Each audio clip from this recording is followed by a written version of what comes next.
Good morning to all of viewers watching Republic TV. I'm Kriti Mehta and welcome to today's segment of Quick Morning, where we delve into the latest news and updates from across the country and around the world to set the tone for your day. Prime Minister Modi is going to visit the United States, and this is coming ahead of the high-octane election campaigning also in Jammu and Kashmir. Stay tuned as Republic TV brings you the ground realities of these developments, and that's not all. We'll also be bringing you the latest from the realms of business, entertainment and sports in our jam-packed lineup for this morning. So let's kickstart today's mega news day here on Republic, as always, with the nation first this quick morning.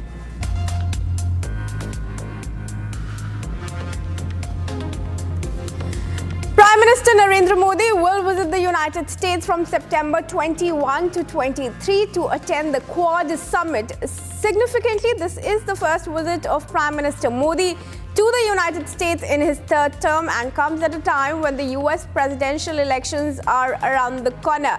Now, the visit also holds significance as the key bilateral issues, Quad Summit and concerns of Global South will be the focal points of the visit. The focus of Prime Minister Modi is also on the war in Europe, as he recently visited both Russia and Ukraine amid the ongoing conflict. PM Modi will first visit Wilmington in Delaware, where he will be hosted by US President Joe Biden and other Quad leaders for the Quad Leaders Meet. Prime Minister Modi will also be chairing a roundtable with CEOs of American companies working in artificial intelligence, quantum computing and biotechnology.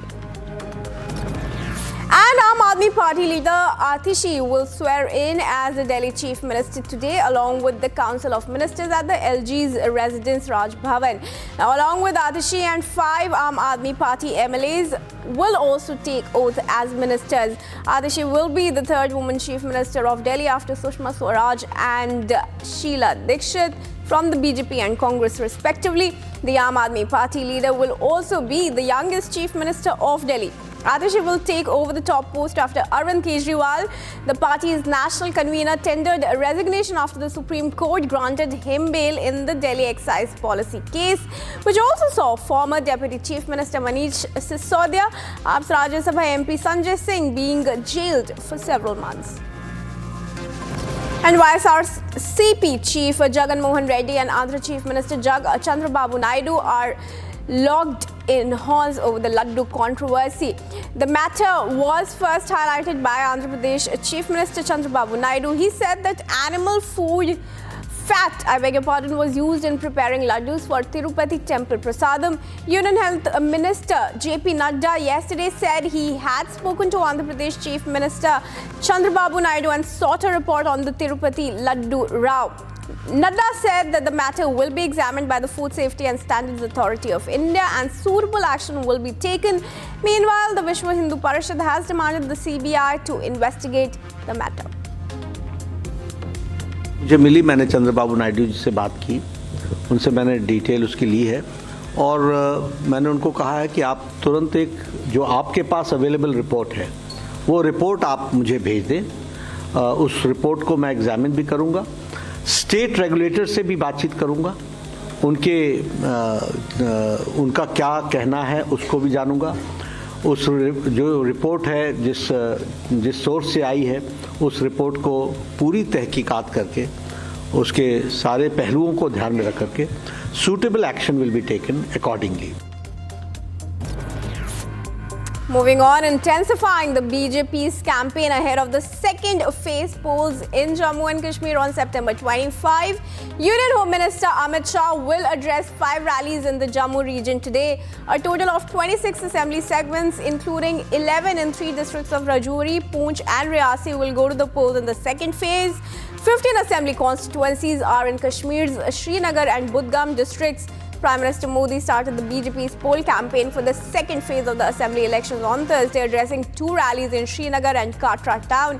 Prime Minister Modi had earlier campaigned for the first phase of polling when he addressed a rally in Doda town in Jammu on September 14. Notably, the BJP is contesting all 43 seats in the Jammu region. And an encounter broke out in the Riyasi district of Jammu and Kashmir Friday evening, reportedly between a group of Lashkar terrorists and security forces.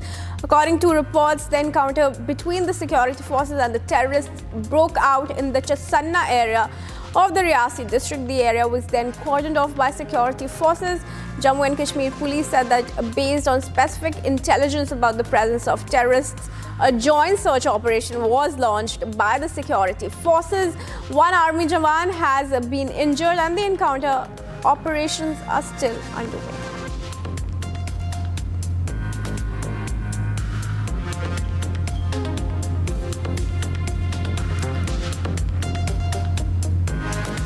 And viewers, moving on, tracking the top business stories for the day. Now we bring you the latest on India's economic landscape, from fluctuations in GDP growth to significant developments in trade and investments.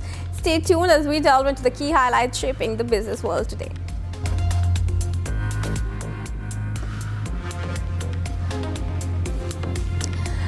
Amid a social media storm over the death of a young employee at tax consultancy major EY, allegedly due to work pressure, Deloitte has formed a 3-member external committee which includes a former Revenue Secretary Tarun Bajaj to look into the practices, policies and processes concerning employees. Now, Deloitte is one of the 4 major global tax consultancy firms. Besides Deloitte and EY, the other major firms are PwC and KPMG. Anna Sebastian Perayal, who passed her CA exam in 2023 and worked at EY Pune office for 4 months, died in July. According to a letter her mother wrote to EY India chairman Rajiv Memani, she was overworked with a back-breaking load as a new employee that affected her physically, emotionally and mentally. Deloitte South Asia CEO Romal Shetty dismissed any bullying culture within organizations that had been built over 100 and 150 years, but did not rule out any individual transgressions. And electronics giant Samsung has appealed to the agitating workers to resume work as operations at the Tamil Nadu factory have been affected due to the protests since September 9. In a communication to the workers on Friday, Samsung assured that it would not take action against those employees who wish to resume work, but warned of termination from the services if they continue with their protest. About 1,000 workers belonging to Samsung India Workers Union, backed by Centre of Indian Trade Unions, have been on indefinite strike since September 9, pressing for various demands including wage revisions, better work timings, among others. Now, Samsung also clarified that the workers would not receive compensation during those days when they went on strike from September 9 based on no work, no pay policy. Samsung India currently manufactures consumer durables at the 16-year-old factory, and according to the union, the factory has about 1,800 workers. And India has formally proposed imposing retaliatory customs duties on certain imports from the European Union under the World Trade Organization norms, following a breakdown in negotiations regarding the European Union's safeguard measures on steel products. India's proposed suspension of concessions would aim to collect an equivalent amount in duties from European Union imports.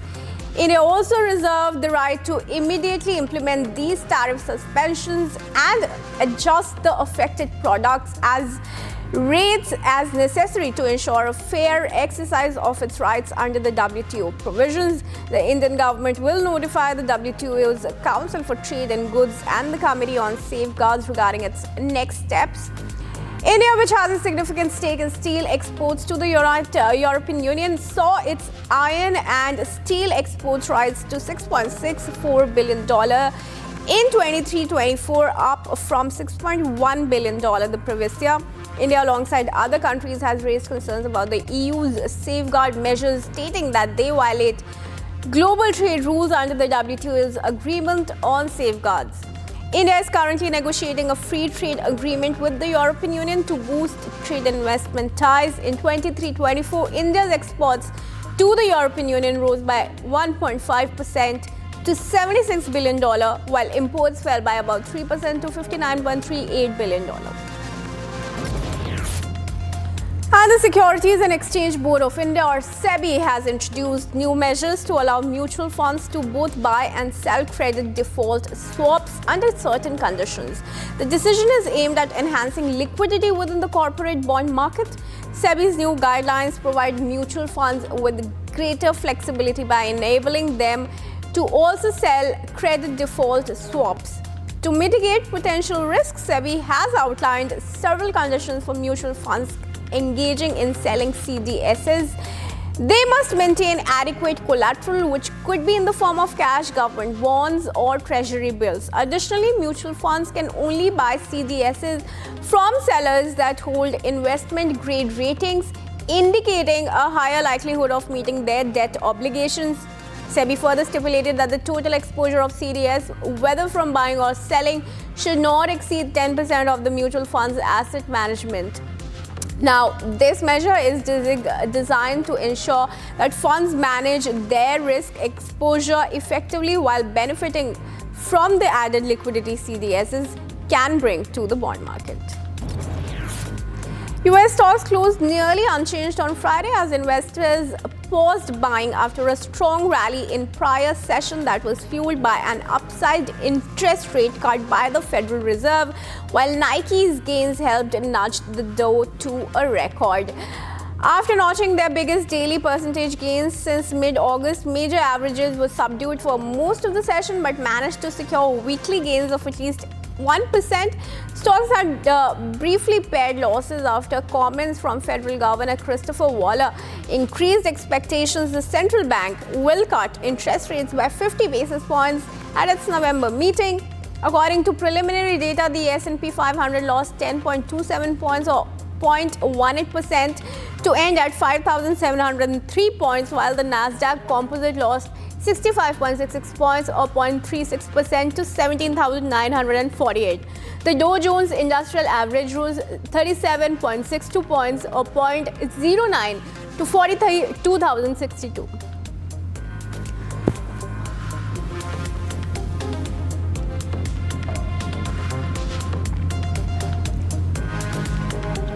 And moving on to our international segment, where we are tracking the ground pulse of some of the biggest global headlines. Today, we delve into significant developments from around the world, from diplomatic tensions in the Middle East to developments in Europe. Stay tuned as we unravel the latest shaping the global landscape now.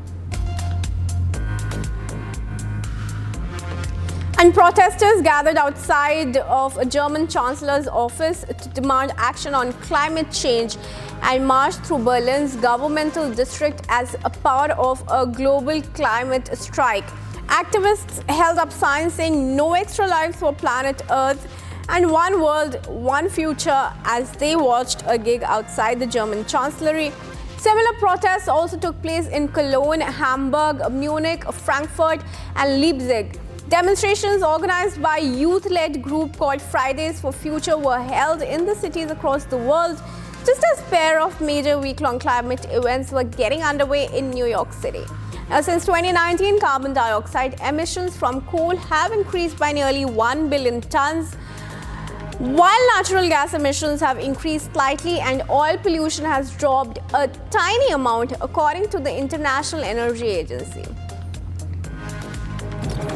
And the European Commission President has pledged to lend Ukraine up to 35 billion euros as part of a loan package organized by the G7 as it seeks to help the country to rebuild its economy and its war-shattered power grid.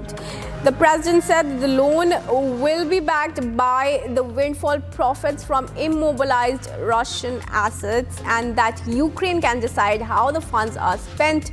The loans would be underwritten by the windfall profits earned, or almost $300 billion in Russian assets, which have been frozen over its full-scale invasion of Ukraine. The vast majority of that money is held in EU nations, notably Belgium. G7 leaders agreed in June to engineer a $50 billion loan to help Ukraine in its fight for survival.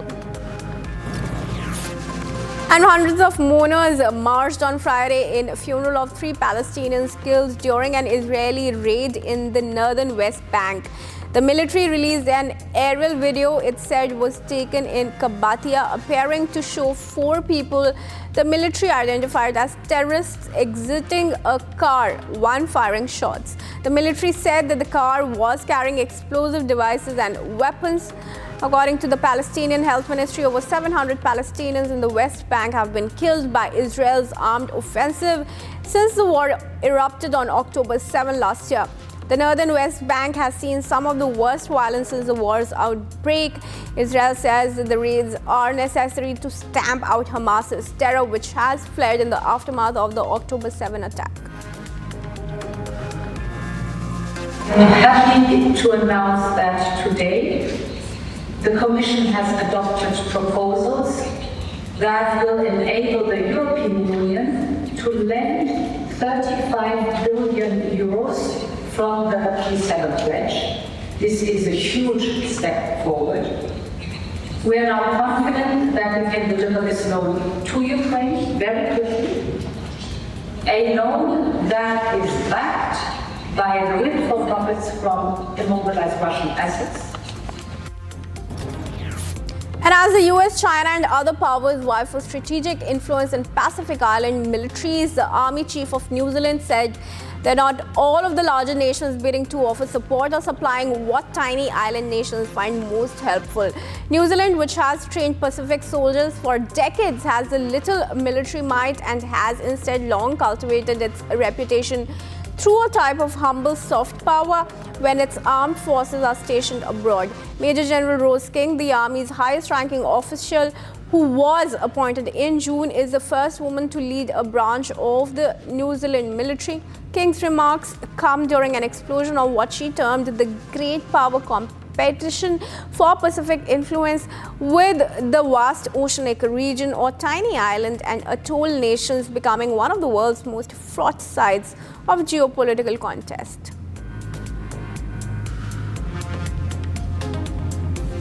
And floodwaters in Hungary continue to rise as authorities close roads and rail stations and ferry services along the Danube River. In capital Budapest, water spilled over the city's lower quays and threatened to reach tram and metro lines, resulting in the suspension of transport services. Prime Minister Viktor Orban said that water authority and military officials have been mobilized to combat the situation.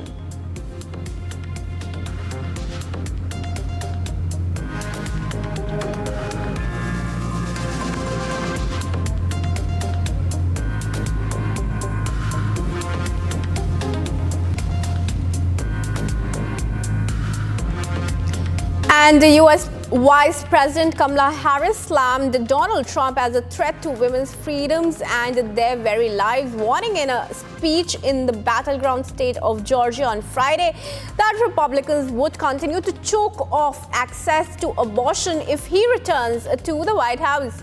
Kamala Harris's visit came days after ProPublica reported that 2 women in the state died after they did not get proper medical treatment for complications from taking abortion pills to end their pregnancies.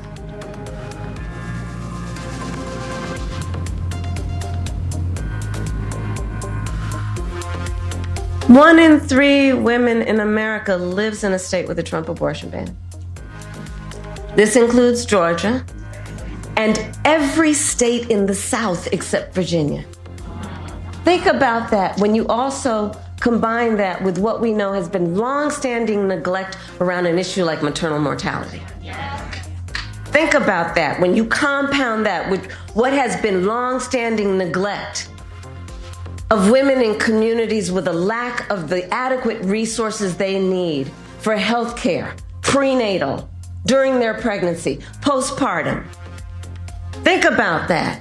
And these hypocrites want to start talking about this is in the best interest of women and children. Well, where you been? Where you been when it comes to taking care of the women and children of America? And coming up next, we have stories from the action-packed world of sports and entertainment. Sit back and we will be right back with you after this very quick break.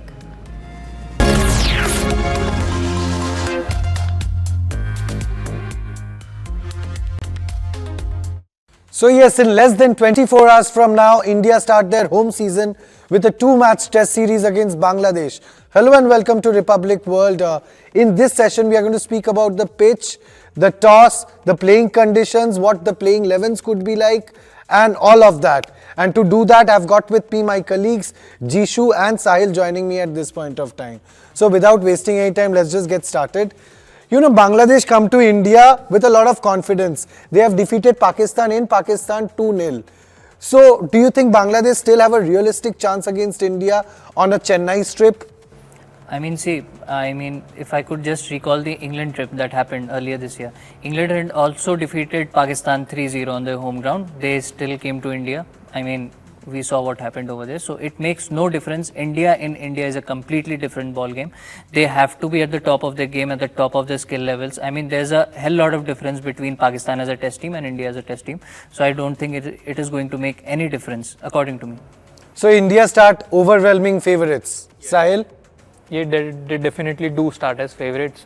There's obviously going to be one key concern. The only chance which Bangladesh has is India's recent struggle with spin. Again, spin bowling Indian bat.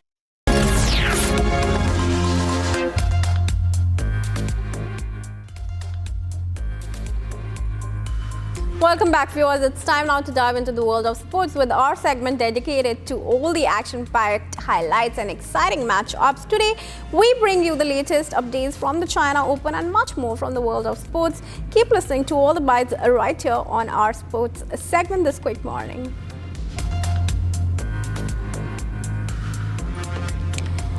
Salvatore Toto Schillaci, the breakthrough star of Italy's home World Cup in 1990, has died aged 59. He was diagnosed with colon cancer. His death was confirmed by the Italian Football Federation. Salvatore's domestic form for Juve in the 1989-90 season earned him a place in Italy's squad for the 1990 finals, even though he started the tournament with just one cap to his name. And Argentine tennis player Francisco gave the world team the perfect start at the Lever Cup in Berlin with a 6-4, 6-1 win over Europe's Casper Ruud. Meanwhile, Ruud handed Francisco each of the breaks in both sets as Cerundolo calmly took the victory in just over 19 minutes. Fourth seed Akane Yamaguchi led a trio of Japanese women's singles players who advanced to the semi-finals of the BWF China Open in Yamaguchi, a two-time World Cup champion, was barely tested as she beat India's Malvika Bansod in two straight games, 21-10, 21-16. The Japanese have won all three meetings against the younger Indians so far. Earlier, Tomokazu Miyazaki defeated Yoo Jia-min of Singapore in a straight game.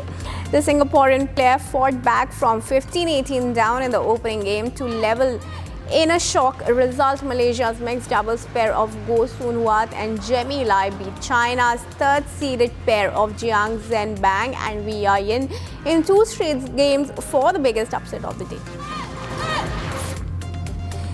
In the last semi-final auction at the Louis Vuitton Cup in Barcelona on Thursday, Luna Rossa Prada Pirelli eliminated NYYC American Magic and advanced to the Challengers final ahead of the 37th America's Cup. Luna Rossa won the series 5-3 at their first opportunity with a flawless display, the Italian yacht finishing a minute ahead of their American rivals. Luna Rossa has led the series 4-0 before American Magic close to 4-3 in the first of 5 series leading up to Thursday's conclusion. And Francesco Bagnaia set a world record at Misano World Cup. Marco Simoncelli in Friday's practice as championship leader George Martin crashed late in the session. Bagnaia cruised ahead around the circuit in 1 minute 30.28 seconds to top the leaderboard for practice times. Martin was second quickest, 0.9 seconds back, while Marc Marquez was third, 0.29 seconds slower than Bagnaia. Ia Bastiani also crashed during the season, while Fabio Di Gianantonio also went down and Waring rolled a considerable distance through the gravel but emerged without serious injury. And Balaton Park in Hungary is set to be included on the 2025 and 2026 MotoGP calendar. The venue near Lake Balaton in western Hungary will undergo upgrades to the circuit on infrastructure and fan services in order to welcome the return of the championship. MotoGP first raced in Hungary in 1990 before returning for a second Hungarian Grand Prix in 1992. Provisional dates for the event are the 22nd to the 24th of August of 2025. Fans of the Superbike World Championship can also look forward to racing at Balaton Park next season. Yeah, thank you. We're very excited. It's been a good Thursday for us. We were there before flying into Misano, and it's a project that we've been, as everyone knows, working on for a long time, and working together with the government of Hungary to make it true. And we announced that we'll be racing at Balaton Park for at least 2 years is the plan. And moving on, it's time to delve into the world of entertainment. Now, today we bring you updates from Netflix's release to the extensive auction of the Game of Thrones props and costumes. This and more as we unravel all the latest updates from the entertainment world right here, this quick morning. Kangana Ranaut starer emergency embroiled in a controversy soon after the actress unveiled the trailer. The Sikh community slammed the makers and requested the court to ban the movie as it showed their community in a bad light. Amid this, the Central Board of Film Certification delayed the certification, owing to which the movie got postponed, slated to release in early September. As the makers are still awaiting the certification, the Bombay High Court on Thursday directed the CBFC to decide whether the film is fit or unfit for release by September 25. And Johnny Master, who was arrested in Goa on Thursday, was reportedly grilled by the Hyderabad police in the sexual assault case filed against him by a junior female choreographer. The national award-winning choreographer was questioned in Hyderabad and later produced in Uparapalli court. Now, it has been reported that Johnny Master has been sent to a 14-day judicial custody. The POCSO court sent Johnny Master to a 14-day judicial custody in Charlapalli Central Jail. The veteran choreographer has been charged under IPC sections 376, that's rape, 506, that's criminal intimidation, and 323(2), along with the POCSO Act. He has repeatedly approached the Ranga Reddy court for bail. And Netflix released a trailer for Squid Game Season 2 Friday. The new season will feature an intensified battle between the main protagonist, Ji-hoon, played by Lee Jwang-jae, and frontman Lee Byung-hun. The highly anticipated series is set to premiere on December 26. And fans of fantasy hit series The Game of Thrones have a chance to buy props and costumes from the show in the most extensive auction to date. Heritage Auctions collaborated with HBO to gather over 900 lots between 2,000 to 3,000 items that will be auctioned off on 10 to 12 October. The lots already online for viewing and bidding have been split up and showcased in a variety of locations, including New York, Dallas, Chicago, Palm Beach, Los Angeles, and now London. The hit HBO show ran for 8 seasons between 2011 and 2019 and was a massive hit. The fantasy story of 7 Kingdoms, based on the book by George R.R. Martin, follows a variety of characters who tried to claim the coveted Iron Throne. The catalog does have everything that's ever been used. So we've been working with HBO, their archives in Belfast, Ireland, for the past year to build this auction. And the idea started out like, what can HBO do for their fans? Like, what can they do to something special? It's been 5 years since the show wrapped. They decided they're never gonna go back into this particular world, so it would be okay to sell these things. A wrap for today's segment of Quick Morning, but stay tuned as we will be right back on Republic with all the latest news and updates from across the country and around the world.